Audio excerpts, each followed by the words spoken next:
All right, everyone, welcome back. It's been about a month since I've given an update. I was working on a project for my kids, and that took a little bit. It took about 2 weeks to get that done. Then I had to leave for a week from my job, full-time job I have. And I remember I gave a thumbs up saying this motor was good, that there was no scarring. Unfortunately, and I want to be transparent as possible in my videos and just show you my current situation. Also, that you guys know exactly what's going on. All the cylinders are scarred. Where I can actually get my fingernail in there, so that's not a good thing. But I don't have the money and I don't have the time, more than I don't have the money in order to do it. I don't want to order new pistons and rods, or at least order new pistons and then have the motor bored out again, because my hopes was that I was going to run this motor as stock as possible. So I can use the stock ECU, don't have to get tuned and everything, so I can match. So we have like a kind of like a baseline on where the car is at when it has the stock motor in it.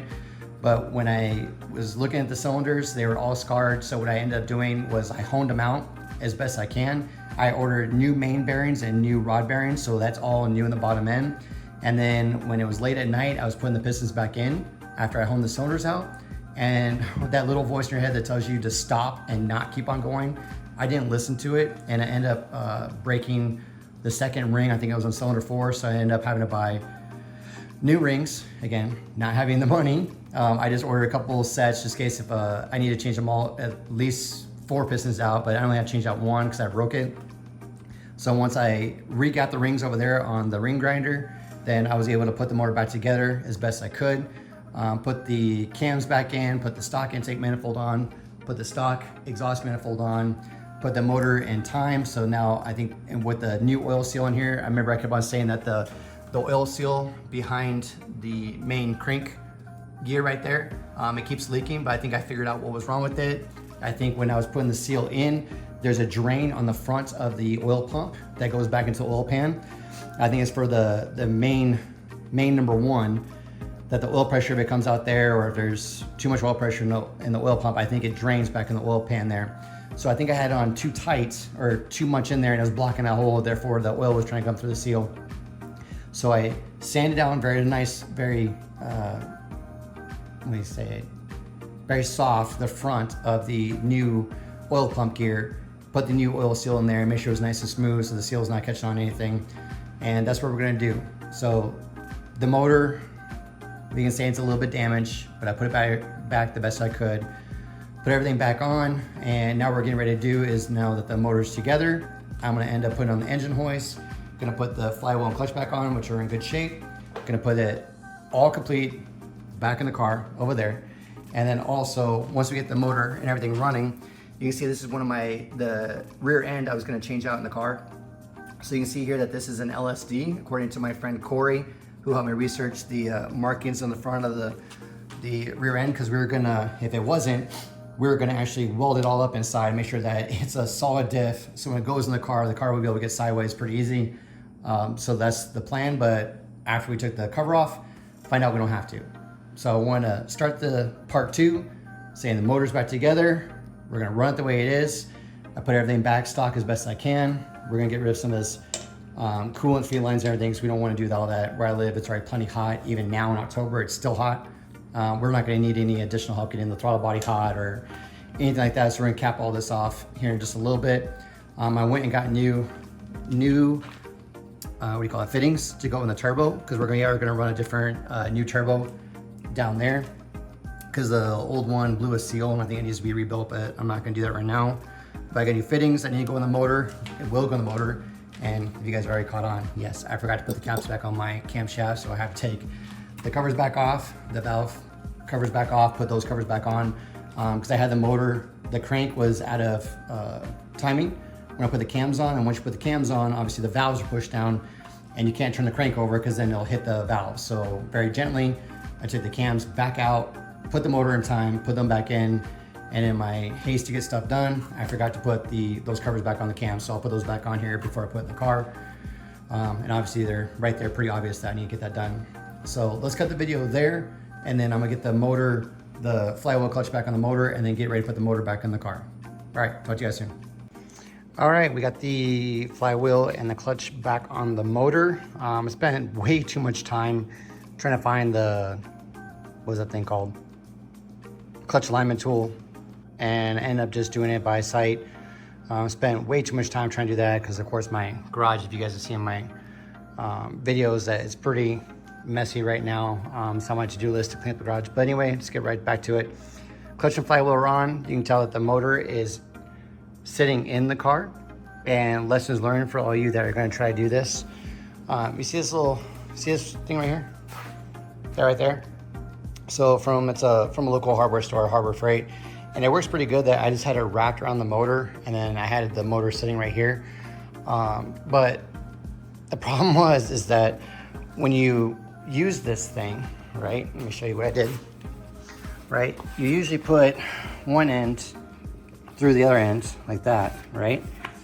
And then you just hook the hook from the engine mount right there, or engine hoist right there, onto this, right? And then the friction, when the motor's sitting here in that rope, it'll make it to where you just use that one end, right? But the problem is that if it's off, right? Meaning that if it's, I should take a picture of it. It's kind of hard to explain. But anyway, what it was doing is that this was pulling too far down, so the motor was rotating on me. And when I got the motor in here, because I was trying to cheat a little bit, that when you have this intake manifold and you have the bolts, they're really hard to get to because the tire wall right here, so it's hard to get the bolts underneath there to get on. Even when you're using the aftermarket intake over there, it's not a Greddy, it's a Freddy. It's one of the cheap ones that I got years ago. But anyway, it's pretty hard to get underneath the intake manifold right there and get those bolts on. And then there's a bunch of these bolts right here that also hold the top part of the intake manifold on the bottom. So I was trying to cheat a little bit, and I was trying to put it on this way, use that rope right there to put the motor in. And I didn't want to have to use the chains or my leveler, but what I ended up having to do is I ended up having to set the motor down because the motor was so crooked that I ended up actually like smashing the gauge right here off of my fuel pressure regulator, which I don't even know what's at right now. It's somewhere because in the heat of the moment. But the motor was so crooked, it hit my gauge right here. I'm not gonna end up using this aftermarket fuel pressure regulator because I'm gonna be using the stock fuel rail anyway. So I'm gonna use the stock fuel pressure regulator on it because I'm not gonna be running that much boost, so I'm not gonna need it. But I broke the gauge on that, so it's lessons learned that if you're gonna be doing this, it's cool that it's gonna be a lot faster to use that, so you don't have to put these bolts in, because you have to use the intake manifold bolts, right? Like there's one back there, and on the exhaust side, it's pretty easy. So you can tell that, or you can see, I even had to take the exhaust manifold off right there. So because I had to do that, it took me a lot more time. But the good news is that once I got it flipped around, or I got the engine hoist switched, I think my light's dying. Yep, it's dying. It actually went in really easy. So back there, it's kind of hard to tell. And of course my light's dead or dying, so I put some batteries in it. But if you can't tell, there's actually one bolt right there. So the transmission and the motor are already at the right level. They're already mated together, which went really fast, which I was surprised because I thought that after struggling with that rope over there and then putting the leveler on there, as you can see, I have it, you crank this handle, right? And it moves it from the center to left or right, so it levels the motor. Or if you had this flipped, then you could put the motor, up and down that way. I usually do it this way, even on the LS swaps for the S14 or the S chassis I do. But I did it this way, so you can tell that I moved the level a whole lot, so that way I picked this motor up that side, so that way my intake manifold wouldn't hit my fuel lines and wouldn't hit, especially my brake booster and everything. I thought I was gonna start denting that or start breaking those lines, and that would just cause all kinds of problems because then you have brake fluid everywhere. And yeah, it was going pretty rough to get the motor in there, but thank God that it worked out and the motor is pretty much in the car right now. I need to lower the motor because there's one bolt. Now that I have the intake manifold on, there's things that I'm remembering why I don't put intake manifold on right away, because yeah, it saved me a little bit of time on doing this, but there's a bolt right behind it on this side. Of course, I'm not gonna be able to see it, but with all the wiring loom and everything out of the way, there's a bolt right back there that bolts through the tranny to the motor. And usually what I do when I put this motor in my car, I've done I think twice now, is I usually lower the motor all the way down without the motor mounts on. Not that it damages it or anything, but you just go down slowly, and then what it allows me to do is allows me to put that bolts in to the starter And to the tranny to the motor, I'm one of the hard bolts to get to on this.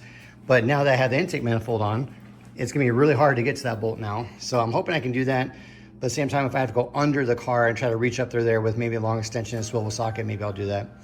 But it's getting late, I'm getting tired. And as I said in the previous clip of this part 2 series or part 2 video, when you get tired, it's time to stop. Because you'll start rushing stuff and you'll start breaking stuff, and then it gets says backwards, right? So I'm gonna cut the video there. I might cut and edit it out, but if I don't, then I'm just gonna say thank you all for tuning in. God bless you all and have a good night. All right, everyone, welcome back. I'm kind of skipping ahead a few days because I've been working on this car nonstop for the last 3 nights. Every time I got off work, as you can hear, you might not be able to hear my voice, but as you can hear, the motor is running. It's back in the car with the stock intake manifold, stock exhaust manifold. I need to fix my bracket for my throttle kit right now because when I put the other intake manifold on it, we cut it and made it and fabricated to make it work for that intake manifold. I tried to put it back on, but obviously it's been modified so it won't fit. But I wanted to give an update because it's been a couple weeks busy with work and whatnot. I just noticed that my boot for my my intercooler piping popped off, so I got to fix that. But the car is running with it right now. It's getting up to temperature right now, so I just want to give an update that I tried to use in the stock ECU. It didn't work. I think it's because of the lower compression pistons. They just kept on overfueling the cylinders and just wouldn't run right. And then the engine code they kept on giving me was 21, saying that basically the coil packs were bad. So I had my LS coil packs on here with a wiring specialties wiring kit on it, and it said those were bad and there's no way because those coil packs are brand new. So I just took the intercooler pipe back off. I put the coil packs on it that I had on it before when it was running.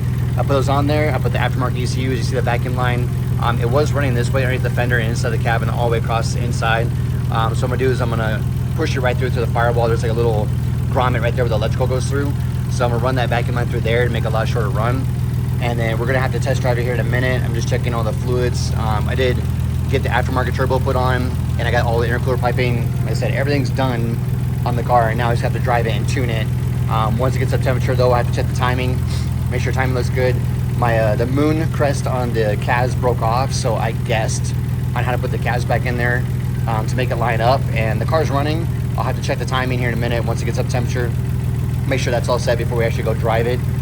We don't get any pre-detonation or blow up the motor.